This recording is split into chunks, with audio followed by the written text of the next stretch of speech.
ذرا نماز کے بارے میں رسول اعظم صلی اللہ تعالی علیہ وسلم کے ارشادات بھی دیکھیں اور آقائے کریم صلی اللہ تعالی علیہ وسلم کے فرامین کو بھی پیش نظر رکھیں. اللہ اکبر. میرے پیارے آقا صلی اللہ تعالی علیہ وسلم کے پیارے دیوانوں، ایک سوال میں آپ سے پوچھنا چاہوں گا. ماں کی آنکھوں میں آنسو بیٹا نہیں دیکھ سکتا، پڑھتا ہے، کماتا ہے اور یہ ساری چیزیں کرنے کے بعد وہ چاہتا ہے میری ماں کی آنکھوں کو ٹھنڈک پہنچ جائے، باپ کی آنکھوں کو ٹھنڈک پہنچ جائے. میں اگر تعلیم حاصل کروں گا تو میری ماں کی آنکھوں کو ٹھنڈک پہنچے گی، میرے بچوں کو میری ماں دیکھے گی تو اس کی آنکھوں کو ٹھنڈک پہنچے گی. میں تعلیم حاصل کروں گا تو میری ماں کی آنکھوں کو ٹھنڈک پہنچے گی. میں ماں کی خدمت میں لا کر کے اتنی دولت رکھ دوں گا تو ماں کی آنکھوں کو ٹھنڈک پہنچے گی.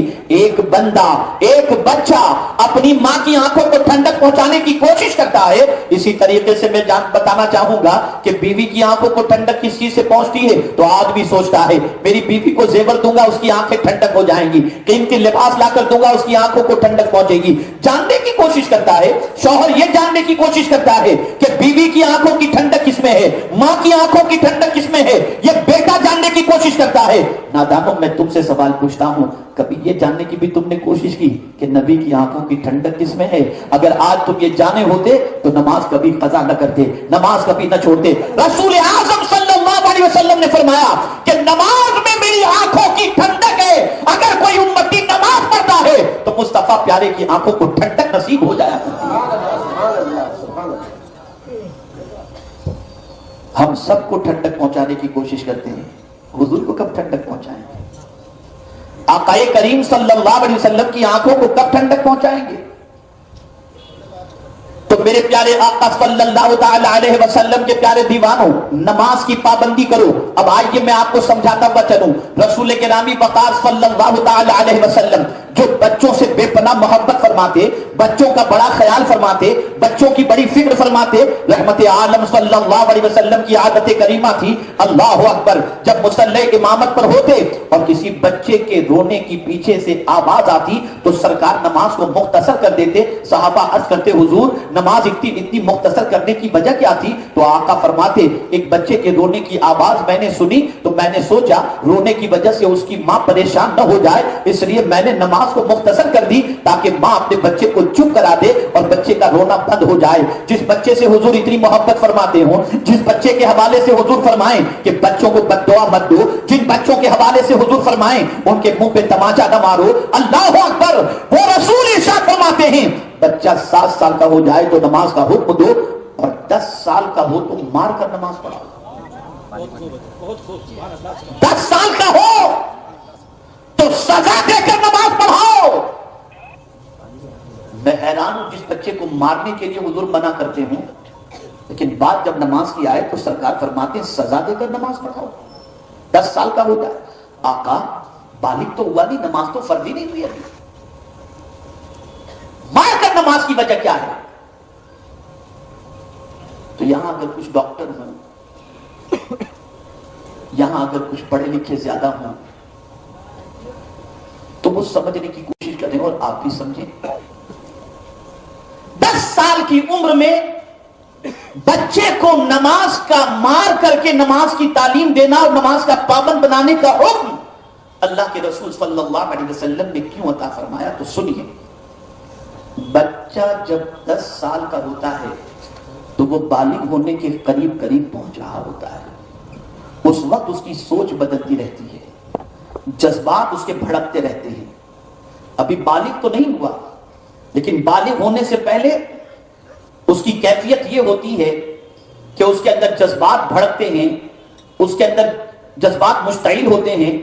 پیغمبر رحمت صلی اللہ علیہ وسلم نے 10 سال کے بچے کو مار کر نماز کا پابند بنانے کا حکم اس لیے دیا کہ بالغ ہونے سے پہلے اگر یہ نماز کا پابند بن گیا تو بالغ ہونے کے بعد اگر برائی کی طرف اس کا قدم بڑھنے والا ہوگا تو قرآن کہتا ہے ان الصلاۃ تنہی عن الفحشاء والمنکر کہ بے شک نماز بے حیائی اور بری باتوں سے روکتی ہے. تو اب یہ نماز کا جب پابند ہوگا تو بے حیائی کی طرف نہیں جائے گا، بد کرداری کی طرف نہیں جائے گا. سبحان اللہ سبحان اللہ.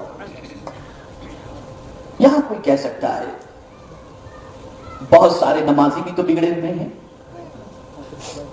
نماز انہیں نہیں روک رہی، نماز کے باوجود ان کی زندگی میں انقلاب نہیں. تو کیا نماز کا قصور ہے؟ نہیں. مثال کے ذریعے سمجھاتا ہوں. مرچ کا کام کیا ہے؟ منہ جلا دیتی ہے. جواب دے. تیز اگر تیز ہوتی ہے نا، آپ مرچ کو منہ میں رکھیں گے تو فوراً آپ کا منہ جلے گا. پانی لاؤ پانی لاؤ. کھانے کے اندر اگر مرچ کچی آ گئی اور تیز مرچ ہے تو آپ کا منہ جلے گا. لیکن آپ مرچ پر مرچ کھا رہے ہیں، کوئی اثر نہیں ہو رہا، تو آدمی کہے گا ملاوٹ ہے اس میں. تو ملاوٹ کی وجہ سے تاثیر بدل جاتی ہے. تو نماز اگر خشوع اور خضوع کے ساتھ ادا کرو گے تو تم بے حیائی سے رکو گے اور نماز میں دوسرے خیالات کو ملا دو گے. وضو صحیح نہیں کرو گے، حرام کا لباس زیب تن کرو گے، بدکرداری کا مزاج پہلے سے بنا ہوگا، وضو صحیح نہیں، غسل صحیح نہیں. میں آپ کو یقین کے ساتھ کہتا ہوں، آج بھی بہت سارے مسلمانوں کے گھروں میں غسل جس طریقے سے مسلمان لیتے ہیں انہیں غسل کا طریقہ نہیں معلوم، ان کا غسل صحیح نہیں ہوتا، اور جب غسل صحیح نہیں ہوتا وہ پاک نہیں ہوتے، اور پھر وضو ان کا صحیح نہیں ہوتا، اور جب وضو صحیح نہیں تو نماز بھی صحیح نہیں.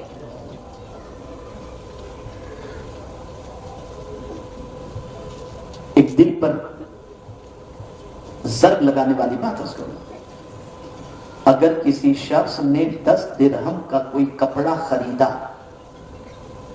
اور اس میں 1 درہم حرام کا ہے اور اس کپڑے کو پہن کر وہ نماز پڑھے، اس کی نماز قبول نہیں ہوتی.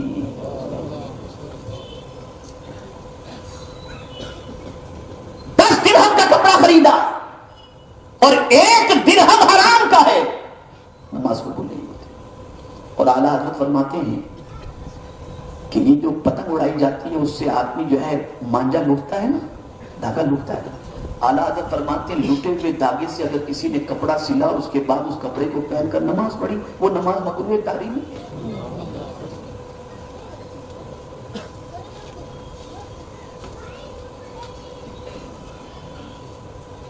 حضرت رابعہ رضی اللہ تعالی عنہ نماز پڑھ رہی تھی، نماز میں لذت نہیں ملی، پریشان ہوئی کہ میں جب بھی نماز پڑھتی تو نماز میں مجھے لذت ملتی، ایک سکون ملتا، ایک سرور ملتا، آج مجھے نماز کے اندر وہ سرور کیوں نہیں مل رہا.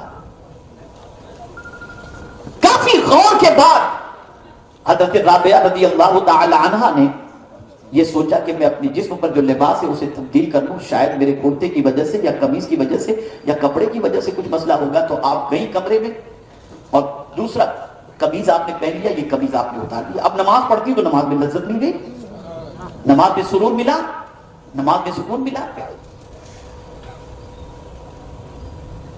تو حضرت رابعہ نے غور کیا کہ اس قمیض کے اندر کیا خرابی تھی، تو خیال آیا کہ وہ قمیض پھٹا ہوا تھا، اور جب اس قمیض کو سلنے کے لیے وہ اپنے گھر کی چھت پر پہنچی تو 14ویں کے چاند کی روشنی میں وہ قمیض سل رہی تھی. اتنے میں خلیفہ کی سواری گزری وہاں سے، تو مشعل لے کر کے خلیفہ کی سواری کے اندر لوگ آگے آگے تھے، تو اس کی روشنی ان کے گھر کی چھت پر آئی اور اس روشنی سے تیزی کے ساتھ انہوں نے اپنا قمیض سل لیا.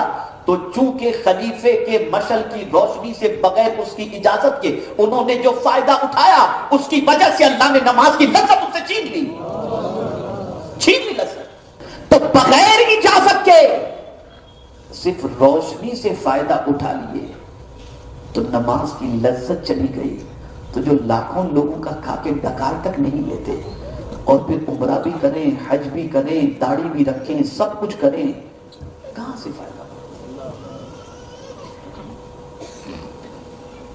تو نماز تو اپنی جگہ پر اثر رکھتی ہے، لیکن ہمارا یہ ملاوٹی کام جو ہے اس کے اثر کو خراب کر رہا ہے. ورنہ نماز تو مولا علی کی بھی تھی نا، پیر میں تیر لگا نکالتے تھے تو تکلیف ہوتی تھی، کہا میں جب نماز میں رہوں تو تیر نکال لینا، وہ بھی تو نماز تھی. آج تو نماز میں دن بھر کا حساب ہو جاتا ہے، کتنا کمائے کتنا گوائے. خیر، تو عرض یہ کر رہا تھا کہ ہم معاشرے کی اصلاح چاہتے ہیں، سوسائٹی کا سدھار چاہتے ہیں، بچے کو سیدھے راستے پر دیکھنا چاہتے ہیں، اولاد کو رسول اعظم کا مطیع اور فرما بردار دیکھنا چاہتے ہیں. تو میرے پیارے آقا صلی اللہ تعالی علیہ وسلم کے پیارے دیوانوں، ہمارے لیے ضروری ہے کہ ہم اسے نماز کا پابند بنائیں، اس لیے کہ نماز وہ چیز ہے جس کی بنیاد پر انسان بد کرداری اور برائیوں سے اپنے دامن کو بچا لیتا ہے۔ ایک بندہ 5 وقت کی نماز کا پابند بن جائے، اللہ نہ کرے فجر کی نماز کے بعد اسے کوئی گندگی کا خیال پیدا ہو تو پھر وہ سوچے گا کہ مجھے ظہر کی نماز پڑھنی ہے، ناپاک ہو کر تو ظہر نہیں پڑھ سکتا، ظہر کے بعد پھر عصر کا خیال، عصر کے بعد مغرب کا، مغرب کے بعد عشاء کا، عشاء کے بعد فجر کا، تو انسان اپنے آپ کو بے حیائی سے روک لے گا، بد کرداری سے روک لے گا۔ پہلے کی مائیں اپنے بچے کو نمازی بنانے کے لیے نہ جانے کتنا جتن کیا کرتی تھی، کتنا خیال کیا کرتی تھی۔ کون نہیں جانتا بابا فرید کو؟ ماں نے نمازی بنانا چاہا تو بیٹے سے کہتی ہیں کہ میرے لگتے جگر تم نماز پڑھو۔ بچے نے برجستہ عرض کیا اپنی بچپنے کی سوچ کے مطابق کہ ماں میں نماز پڑھوں گا تو مجھے کیا ملے گا؟ تو ماں برجستہ کہتی ہے کہ میرے لگتے جگر تیرے مصلے کے نیچے سے تجھے شکر ملے گی، اس لیے کہ بیٹا شکر کو بہت پسند کرتا تھا۔ بچہ جب وضو کرنے جاتا ماں مصلے کے نیچے شکر رکھ دیتی اور بابا فرید نماز پڑھتے اور مصلہ اٹھاتے تو نیچے سے شکر مل جاتی۔ اس طرح سے وہ 5 وقت کی نماز کے پابند بن گئے۔ ہر نماز کے لیے بیٹا وضو کے لیے جاتا اور ماں مصلے کے نیچے جو ہے شکر رکھ دیتی تھی۔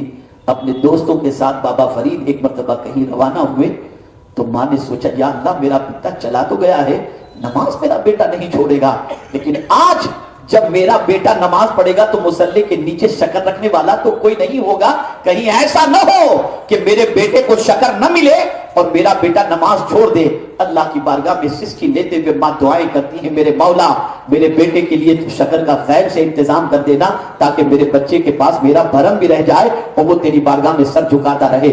اللہ اکبر۔ جب ساتھیوں سے کہا چلو نماز پڑھیں گے تو جانتے ہیں ساتھیوں نے کہا نماز پڑھیں گے تو کیا ملے گا؟ تو بابا فرید نے فرمایا کہ نماز پڑھیں گے تو شکر ملے گی۔ مصلی بچھا دیا گیا، چادر بچھا دی گئی، نماز ادا کی گئی۔ نماز پڑھنے کے بعد جب چادر اٹھائی گئی تو نیچے شکر کا خزانہ موجود تھا، اسی لیے بابا فرید کو گنج شکر کہا جاتا ہے۔ شکر کا خزانہ یہ اسی نماز کی برکت تھی جس کی وجہ سے پروردگار نے یہ خزانہ انہیں عطا فرمایا۔ آج مائیں کس چیز کا عادی بنانا چاہتی ہیں بچے کو؟ اسکول میں ڈانس کا پروگرام ہے تو کئی دنوں پہلے سے مشق کرائی جاتی ہے، میمیکری کا پروگرام ہے تو مشق کرائی جاتی ہے۔ یاد رکھو نبی کی فکر یہ ہے، انبیاء کی فکر یہ ہے کہ اپنے بچوں کو نماز کا پابند بناؤ، نماز کا عادی بناؤ۔ میں آج ہی کی بات آپ کو بتاؤں، میں ظہر کی نماز پڑھنے کے لیے ساونتواڑی گوا کے قریب کوکن کی ایک مسجد میں گیا۔ میں نے دیکھا ایک ننھا سا بچہ اپنے باپ کے ساتھ، دونوں باپ بیٹے اکیلے مسجد میں تھے، تقریباً 2:30 بجے ہوں گے دوپہر کے، مسجد کے پنکھے بھی نہیں چل رہے تھے،